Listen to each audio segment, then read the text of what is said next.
Lunch tayo guys. Ayan o, lunch natin for today. Buti may bakasyon ka. Fish, vegetable. Galit talaga sa Thailand. Buti may bakasyon ka. Tapos walang kanin. Ako hanggang July 30 ako eh. Diet na. Back to diet na tayo guys.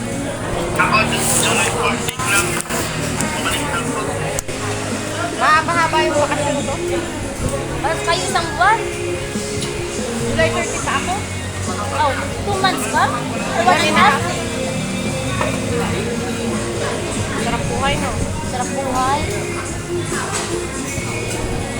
Pero hindi maganda. Ubus pera. Tapos pera. Pag may sahod sana, hindi naman ako gastador ko. Nauubos lang yun sa bahay ko. Ako hindi naman ako gastador, Jay, no? Sa Gusto ko sa bahay. pagkain, sa Tapos, bahay. isang beses, pwede isang beses, 2 beses ka lang. Yung mga labas-labas niyo, ano tawag ako? Hindi. Ako, walang labas-labas. Hati-hati kami. Ang focus lang ako sa tapos ng bahay ko. Hati-hati kami na dun. Dapat ganun. Kasi kung susuluhin mo, Diyos ko. Ano kami, binaryo? Bago ako umuwi, sinabi ko, hati tayo sa ganun. Lahat ng pagkain sa Pinas, hati lahat. Hati yun kasi nagpapagawa ko Yung ng fiesta. Yung pesta, hati din, 3 limbag isa. Ako nga ang naghawak lang ng pera lang. Buti nga pumayag sila eh. Oo, kay nilibre-libre na siya sa Tapos sinabi ko naman, kung hindi lang ako nagpagawa ng bahay, okay, ako magastos, magkano lang ba yan? Diba? Kaso lang, paggawa ko ng bahay para may matirahan kayo. Okay, hati tayo sa gastos, magkano lang naman? 3 Sino libo ba lang. titira doon?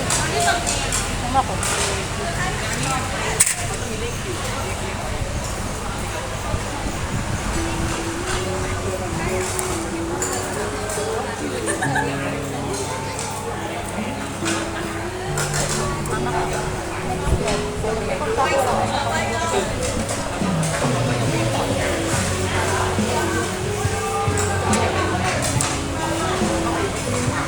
Di ba yung unang plano mo dyan sa bahay mo na yan? Ano yan? Tubigan? Hindi na nasunod yung tubigan. Ang sabihan ko, walang bahay. Kung gastos ka pa rin. Walang bahay. Dahil lang muna.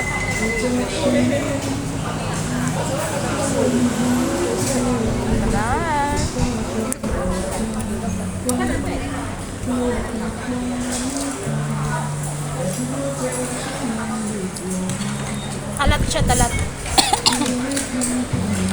Palengke, marami kasing pagkain dito. So, no more sweet.